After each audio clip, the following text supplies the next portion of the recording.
हर इंसान के भीतर एक अंधेरा हिस्सा छिपा है, एक ऐसा हिस्सा जिसे हम दुनिया से छिपाते हैं और सबसे ज्यादा खुद से। यह वो हिस्सा है जिसे हम अस्वीकार करते हैं, दबाते हैं, भूल जाना चाहते हैं। लेकिन वही हिस्सा हमारी आत्मा का सबसे गहरा सत्य रखता है। जब तुम अपने भीतर झांकने की हिम्मत करते हो तो सबसे पहले तुम इसी अंधेरे से टकराते हो। यही तुम्हारा पहला द्वार है, यही तुम्हारा पहला डर। मनुष्य हमेशा प्रकाश की बात करता है, लेकिन जो व्यक्ति अंधकार को नहीं जानता उसका प्रकाश झूठा होता है, क्योंकि अंधकार के बिना कोई संपूर्ण नहीं होता। अंधकार वह है जहां तुम्हारी सारी अधूरी इच्छाएं, दबे हुए भाव, अपूर्ण आकांक्षाएं छिपी हैं। तुम्हारे भीतर एक हिस्सा है जो रोता है, चीखता है, पर तुम उसे सुनना नहीं चाहते। तुमने अपने भीतर कई दीवारें खड़ी कर ली हैं ताकि यह आवाज बाहर न आए, लेकिन आवाज बंद नहीं होती। वह सपनों में आती है, वह बेचैनी बनकर लौटती है, वह अचानक उठने वाले गुस्से, ईर्ष्या या उदासी के रूप में प्रकट होती है। तुम सोचते हो यह मैं नहीं हूं, पर सच यह है कि वही भी तुम हो। मनुष्य ने अपने भीतर दो हिस्से बना लिए हैं, एक जिसे वह दुनिया को दिखाता है और एक जिसे वह छिपाता है। जो दिखता है वह उसका मुखौटा है, जो छिपा है वही उसका असली चेहरा है। मुखौटा मुस्कुराता है लेकिन भीतर का चेहरा रोता है। मुखौटा दयालु बनता है लेकिन भीतर का चेहरा क्रोध से जलता है। मुखौटा विनम्र है पर भीतर का चेहरा गर्व से भरा है। और धीरे धीरे यह मुखौटा इतना भारी हो जाता है कि असली चेहरा भूल जाता है कि वह कौन है। यही सबसे बड़ा दुख है, यही आंतरिक टूटन की जड़ है।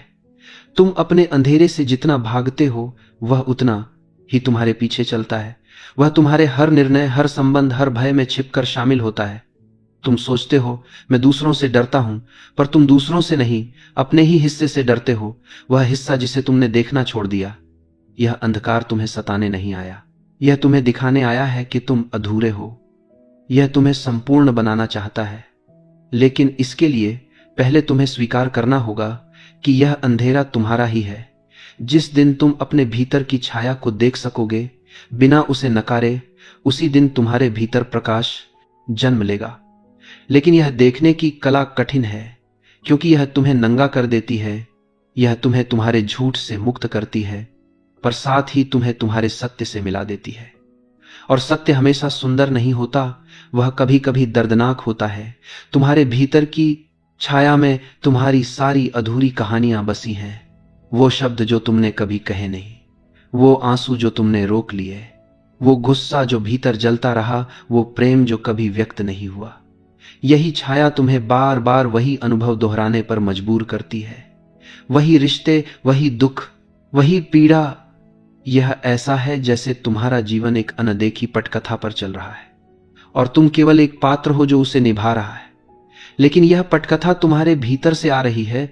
जब तुम किसी से नफरत करते हो, जब तुम किसी में कमी खोजते हो, तब तुम दरअसल अपने भीतर के उसी हिस्से को नकार रहे होते हो जो तुम्हें उसमें दिखता है। तुम दूसरों में वही देख सकते हो जो तुम्हारे भीतर है। इसीलिए दुनिया तुम्हारे भीतर का आईना है। जितना तुम भीतर साफ होगे उतना ही तुम्हारे अनुभव साफ होंगे। अंधकार कोई दुश्मन नहीं है, वह करकर में काली हरात होगा। तुम्हारे भीतर का भंडार है, उसमें वही शक्ति छिपी है जो अगर जाग जाए तो तुम्हें पूरी तरह बदल सकती है। लेकिन शक्ति हमेशा छाया के पीछे छिपी होती है। प्रकाश तो उसका परिणाम है। जो व्यक्ति अपनी छाया से भागता है वह जीवन भर डर में जीता है। अपनी छाया से मित्रता करता है, वह भय से मुक्त हो जाता है। अपने भीतर झांको, जहां तुम्हें सबसे ज्यादा शर्म महसूस होती है वहीं तुम्हारा सोया हुआ बल है। जहां तुम्हें सबसे ज्यादा डर लगता है वहीं तुम्हारी स्वतंत्रता छिपी है। तुमने जिस हिस्से को गलत कहकर दबा दिया वही तुम्हारा शिक्षक है। वही तुम्हें सिखाएगा कि प्रेम क्या है, स्वीकृति क्या है। कभी तुमने महसूस किया है कि कोई छोटी सी बात तुम्हें भीतर से हिला देती है? किसी का एक वाक्य, किसी की नजर, किसी पुरानी याद, यह सब तुम्हारे भीतर की छाया की पुकार है। वह कहती है मुझे भी देखो, मुझे भी सुनो, लेकिन तुम डरते हो। तुम सोचते हो अगर मैंने इस अंधेरे को देखा तो मैं बिखर जाऊंगा। पर सत्य यह है कि तुम पहले से ही बिखरे हुए हो। देखने से तुम टूटोगे नहीं बल्कि जुड़ोगे। तुम्हारा अंधकार तुम्हें नष्ट नहीं करना चाहता, वह तुम्हें पूर्ण बनाना चाहता है। जब तुम अपने भीतर की छाया को स्वीकार कर लोगे, तब तुम दूसरों की छाया को भी स्वीकार कर पाओगे। और यही प्रेम की शुरुआत है। प्रेम दो परिपूर्ण लोगों के बीच नहीं होता, प्रेम दो अधूरे लोगों के बीच होता है, जो एक दूसरे की अधूरी जगहों में खुद को पहचान लेते हैं। यह रास्ता आसान नहीं है, यह अंधेरे में उतरने जैसा है।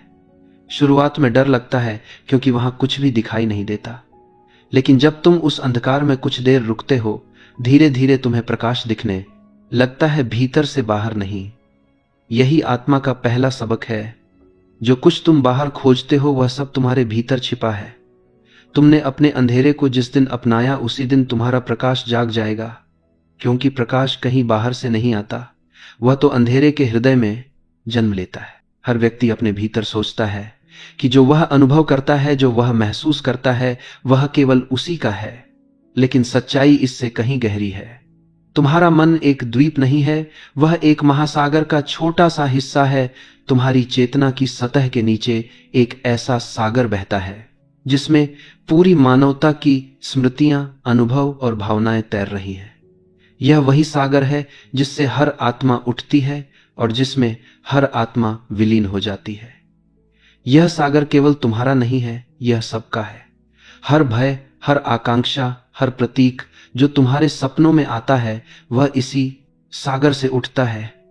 तुम्हारे भीतर जो कुछ चलता है वह अकेले तुम्हारा नहीं है, वह हजारों वर्षों की यात्रा का परिणाम है। जब तुम क्रोध में कांपते हो, जब तुम प्रेम में पिघलते हो, जब तुम भय से सिहरते हो, तो यह केवल तुम्हारा अनुभव नहीं है, यह उसी सामूहिक प्रवाह का स्पंदन है जो अनादिकाल से चल रहा है। यह सागर अनदेखा है, लेकिन इसकी लहरें तुम्हारे जीवन को आकार देती हैं। तुम सोचते हो कि तुम्हारे निर्णय तुम्हारी सोच के परिणाम हैं, परंतु वे अक्सर इस गहरे प्रवाह से उत्पन्न होते हैं जिसे तुम देख नहीं सकते। यह सागर प्रतीकों से भरा है जिनका अर्थ हर संस्कृति, हर युग में एक सा रहा है। नायक वह जो संघर्ष करता है, रक्षक वह जो दूसरों के लिए जीता है, मां वह जो सृजन करती है, और छाया वह जो छिपाती है। यह सारे रूप केवल कहानियों में नहीं रहते, वे तुम्हारे भीतर हैं। तुम्हारे हर कर्म में, हर संबंध में, हर व्यक्ति इन रूपों के माध्यम से जीता है, उन्हें अपनाकर या उनसे लड़कर। यह सागर हम सबको जोड़ता है, भले हम कितने भी अलग दिखें। जब तुम किसी अजनबी की आंखों में अपना दर्द देखते हो, तो समझो यह उसी सागर की लहर है जो तुम दोनों को छू रही है। यही कारण है कि कहानियां कभी पुरानी नहीं होती। हर युग में वही कथाएं जन्म लेती हैं, अलग नामों में, अलग चेहरों में, क्योंकि यह सागर वही है, केवल उसकी लहरें नई होती हैं। लेकिन मनुष्य ने इस सागर से नाता तोड़ लिया है। वह सोचता है कि वह स्वतंत्र है, अलग है, पर यह अलगाव केवल भ्रम है। वह अपने भीतर की आवाज को अनसुना कर चुका है, इसलिए उसके सपने सूखे हैं, उसके विचार थके हुए हैं, उसके संबंध खोखले हैं। वह उस जल से दूर चला गया है जिससे जीवन बहता है। लेकिन यह सागर कभी नहीं रुकता। यह बार बार तुम्हें बुलाता है, कभी किसी स्वप्न में, कभी किसी दर्द में, कभी किसी अनकहे आकर्षण में। यह कहता है, लौट आओ, जड़ से जुड़ो।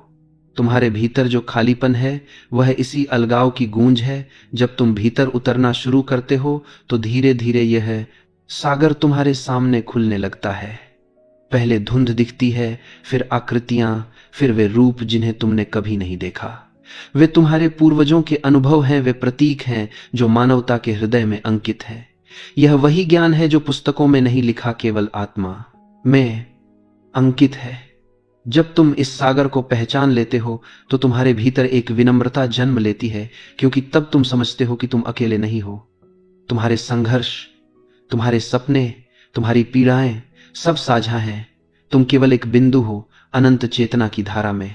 और इस बोध से अहंकार गिरने लगता है।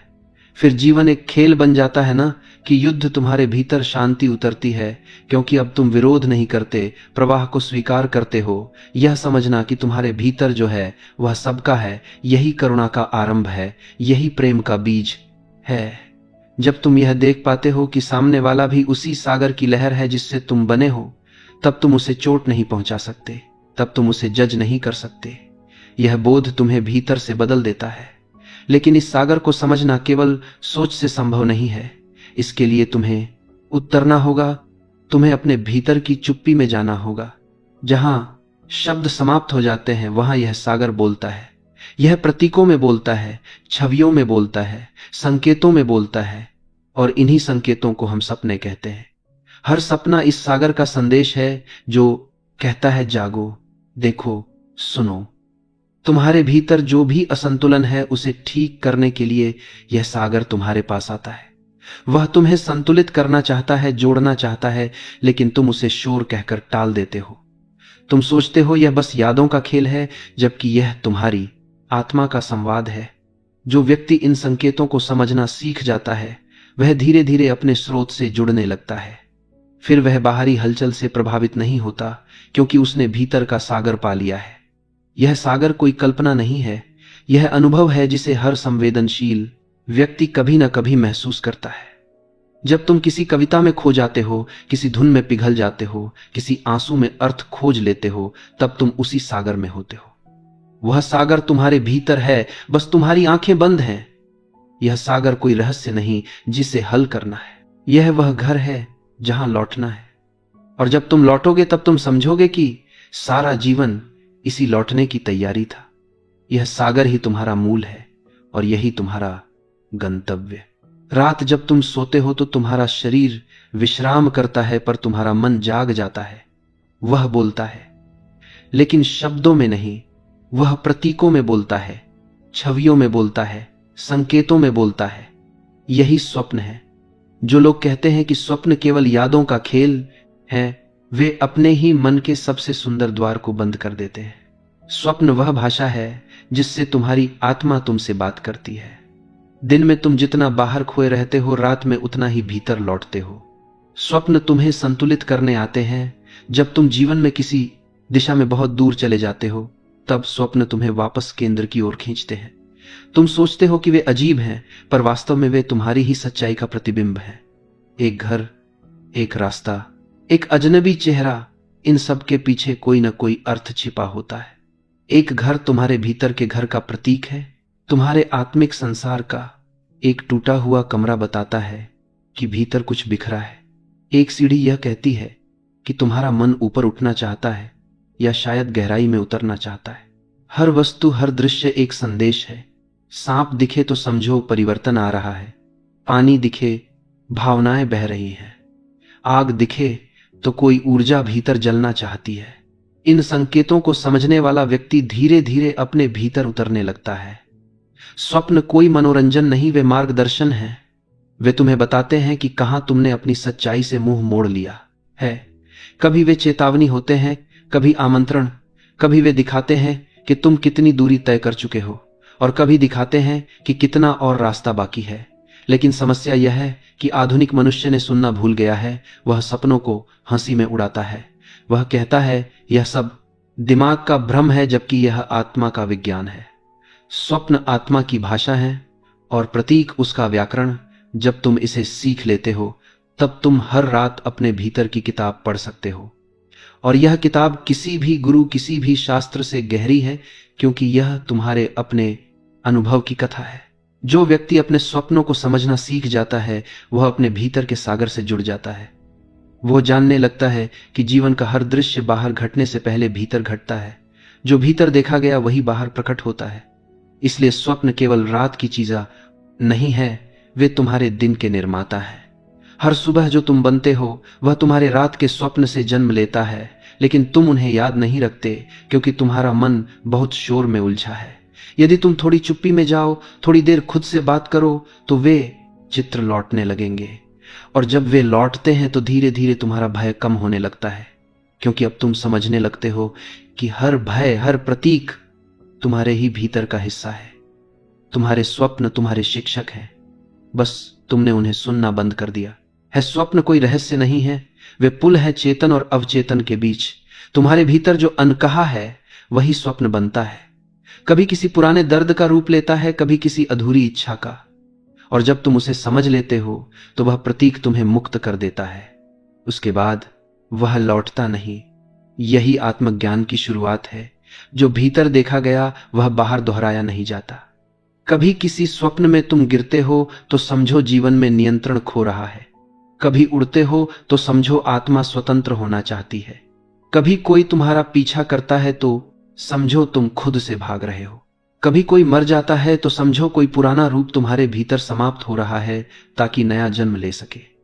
यही जीवन का चक्र है। जागृति और नींद केवल बाहरी अवस्थाएं नहीं हैं, वे भीतर की यात्राएं हैं। स्वप्न तुम्हें दिखाते हैं कि तुम्हारे भीतर कौन सा द्वार खुल रहा है और कौन सा बंद हो रहा है। और जब तुम इन संकेतों को पहचान लेते हो तो धीरे धीरे तुम्हारे भीतर एक दृष्टि जन्म लेती है।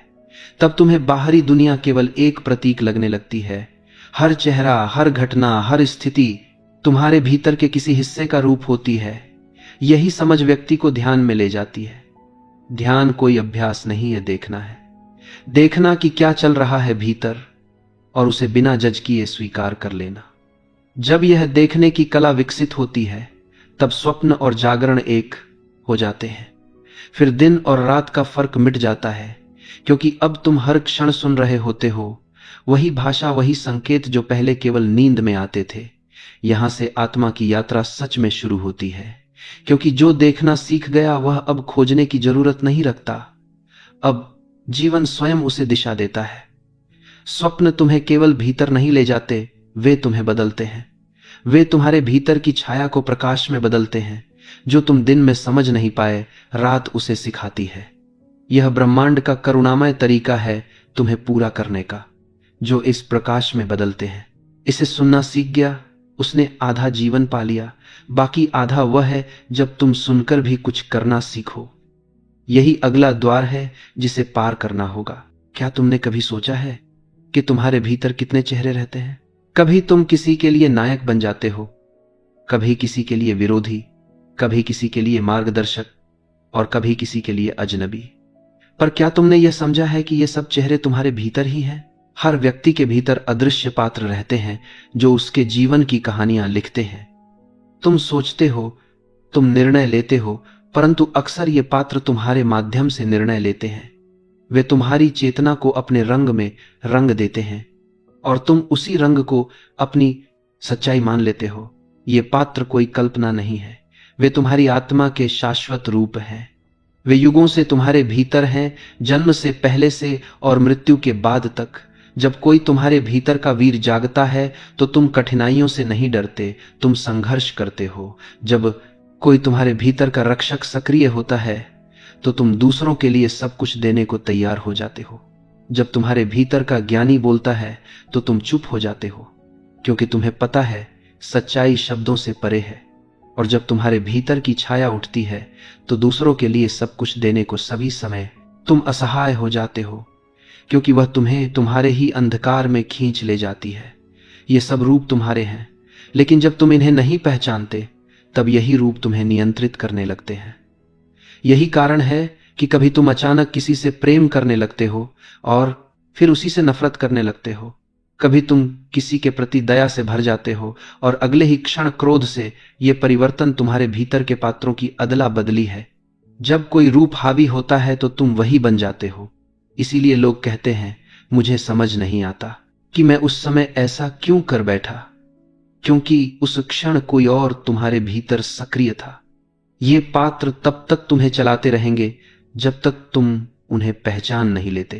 पहचान ही मुक्ति है।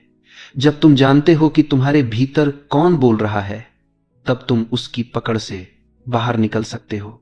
तब तुम केवल दर्शक बन जाते हो।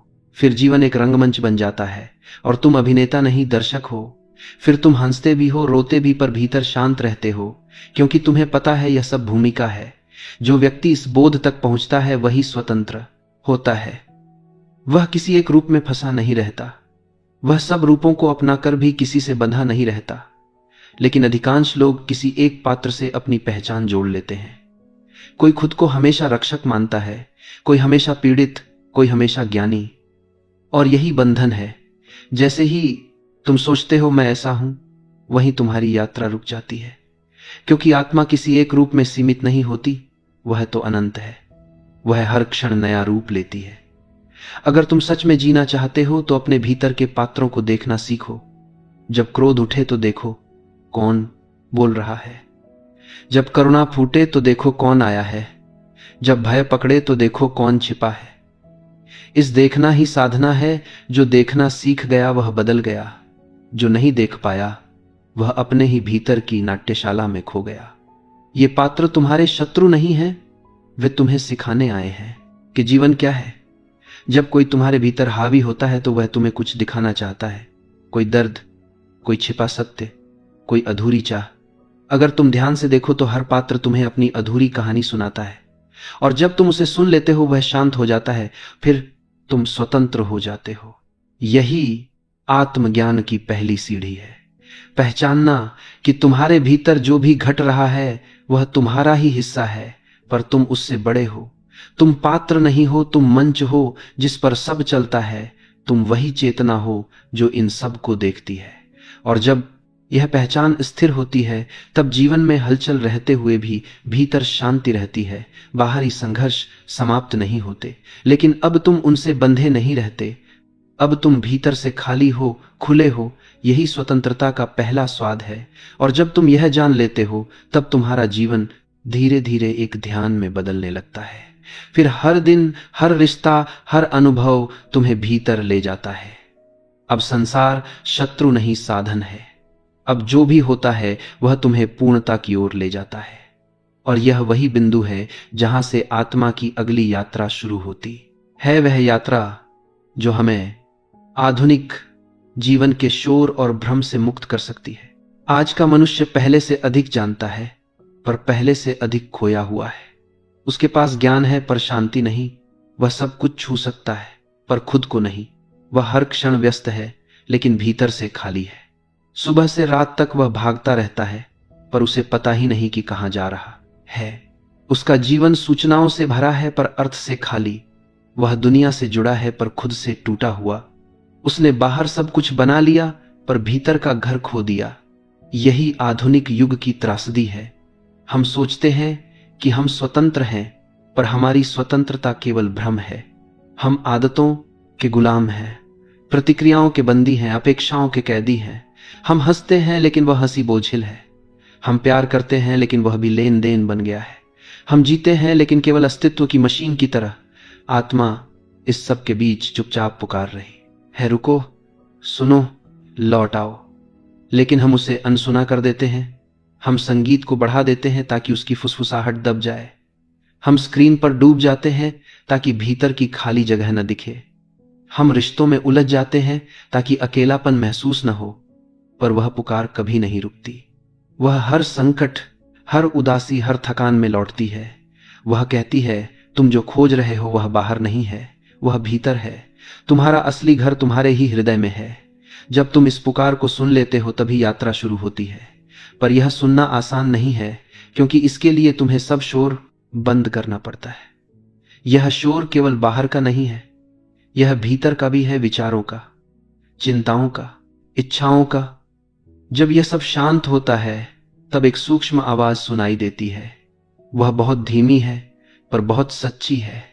वह कहती है, तुम वही नहीं हो जो तुमने खुद को बना लिया है, तुम उससे बहुत अधिक हो।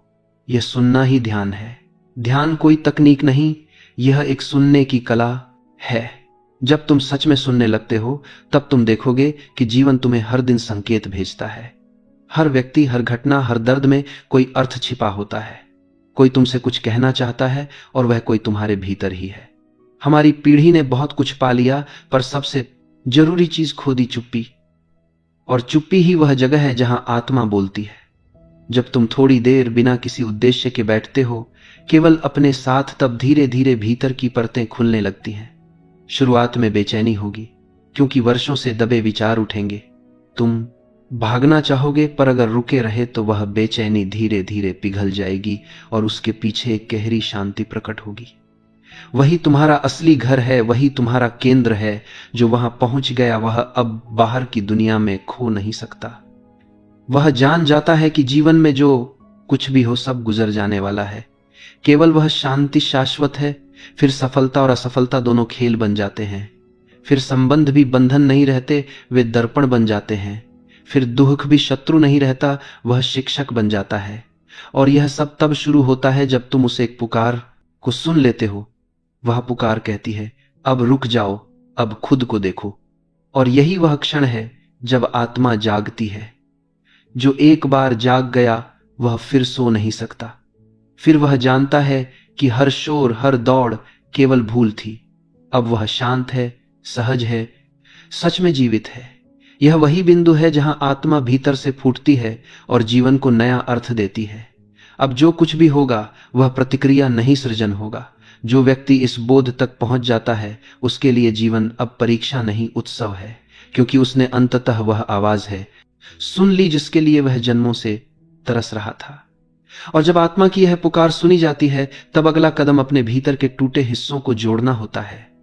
यह जोड़ना ही पुनर्जन्म है, एक नया आरंभ, भीतर से बाहर की ओर। कभी न कभी हर मनुष्य उस क्षण से गुजरता है जब सब कुछ बिखर जाता है। जो रास्ते पहले साफ दिखते थे अब धुंधले लगते हैं।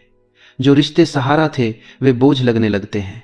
जो सपने प्रेरणा थे वे अचानक अर्थहीन लगते हैं। यह वही बिंदु है जहां आत्मा तुम्हें रोकती है और कहती है अब बाहर नहीं, भीतर देखो। यह टूटन दंड नहीं है, यह निमंत्रण है। यह अंत नहीं है, यह आरंभ है। लेकिन मनुष्य डरता है क्योंकि उसने हमेशा बाहर ही अर्थ खोजा। उसने अपने मूल्य दूसरों की आंखों में देखे, अपने सपनों का माप समाज से लिया। इसलिए जब सब कुछ गिरता है तो वह घबरा जाता है। पर यही वह क्षण है जहां से जागृति शुरू होती है, क्योंकि जब बाहर सब ढह जाता है तभी भीतर का द्वार खुलता है। तुम्हारे भीतर जो शक्ति छिपी है वह तुम्हारी सुविधा के समय नहीं जागती, वह संकट के समय जन्म लेती है। जैसे बीज को अंकुर बनने के लिए मिट्टी फाड़नी पड़ती है, वैसे ही आत्मा को जन्म लेने के लिए अंधकार तोड़ना पड़ता है। और जब यह टूटन स्वीकार कर ली जाती है तो वही दर्द तुम्हारा शिक्षक बन जाता है। यही पुनर्जन्म है, अलग शरीर में नहीं बल्कि उसी जीवन में, एक नई दृष्टि के साथ। अब तुम दुनिया को वैसे नहीं देखते जैसे पहले देखते थे। अब हर चीज में अर्थ दिखाई देता है, हर व्यक्ति में एक दर्पण, हर परिस्थिति में एक पाठ। अब तुम दूसरों को दोष नहीं देते क्योंकि तुम समझते हो कि सब तुम्हारा ही विस्तार है। तुम्हारा क्रोध तुम्हें दिखाता है कि कहां तुमने खुद को रोका है। तुम्हारा भय बताता है कि कहां तुमने अपने प्रकाश को छिपा लिया है। तुम्हारी ईर्ष्या दिखाती है कि तुमने अपने भीतर की संभावनाओं को कितना नकारा है। और तुम्हारा प्रेम यह याद दिलाता है कि तुम्हारे भीतर अभी भी कितनी जीवन शक्ति है। जो व्यक्ति इस दृष्टि से जीने लगता है उसका हर दिन एक ध्यान बन जाता है। अब कोई बाहरी गुरु नहीं चाहिए क्योंकि हर अनुभव गुरु है। अब कोई पूजा नहीं करनी क्योंकि हर क्षण ही प्रार्थना है। अब कोई जगह जाने की जरूरत नहीं क्योंकि हर जगह वही सत्य उपस्थित है। यह जागृति का अर्थ है अलग जीवन नहीं बल्कि वही जीवन, एक नई चेतना के साथ। अब तुम जीवन को नियंत्रित नहीं करते, अब तुम उसके साथ बहते हो। अब तुम प्रतिरोध नहीं करते, अब तुम स्वीकार करते हो। और यह स्वीकृति कोई हार नहीं, यह सबसे बड़ी जीत है, क्योंकि जिसने खुद को स्वीकार लिया उसने सब कुछ स्वीकार लिया। अब कोई भय नहीं रहता क्योंकि अब कुछ खोने को नहीं बचा। अब कोई तुलना नहीं क्योंकि अब सब में खुद को देख सकते हो। यही पूर्णता है, यही आत्मा का परम मिलन है।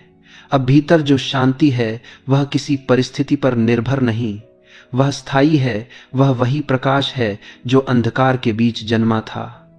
वह वही शक्ति है जो टूटन के भीतर से निकली थी। अब जीवन तुम्हारे लिए खेल है, न कि संघर्ष। तुम्हारा चलना एक ध्यान है, तुम्हारी मौनता एक वाणी है। अब जो भी तुम करते हो उसमें प्रेम की ध्वनि है। तुम किसी को बदलने की कोशिश नहीं करते क्योंकि तुम जानते हो सब अपने समय पर खिलते हैं। अब तुम्हारा काम है बस उपस्थिति में रहना। यही सच्चा ज्ञान है, रहना बिना प्रयास के, देखना बिना जजमेंट के, प्रेम करना बिना शर्त के। यही आत्मा का पुनर्जन्म है। जो इस अवस्था तक पहुंचता है वह फिर लौटकर अंधकार में नहीं जाता, क्योंकि उसने देख लिया कि अंधकार और प्रकाश अलग नहीं है, वे एक ही हैं।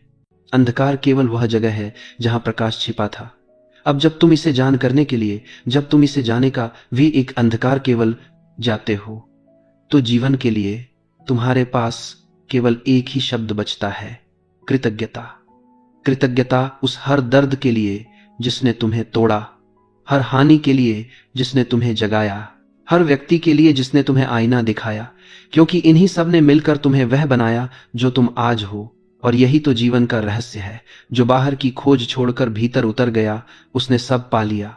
जो भीतर के सागर को जान गया, उसे अब कुछ जानने की आवश्यकता नहीं। अब वह बस बहता है, मुस्कुराता है, मौन रहता है। उसके भीतर जो शांति है वही उसकी वाणी बन जाती है। वह चलता नहीं, उसे चलाया जाता है। वह करता नहीं, उसके माध्यम से किया जाता है। और यही अंतिम सत्य है। तुम वह नहीं जो सोचते हो, तुम वह हो जो देखता है, जो साक्षी है। यही तुम्हारा पुनर्जन्म है, यही तुम्हारी मुक्ति है, यही जीवन का पूर्ण बोध है।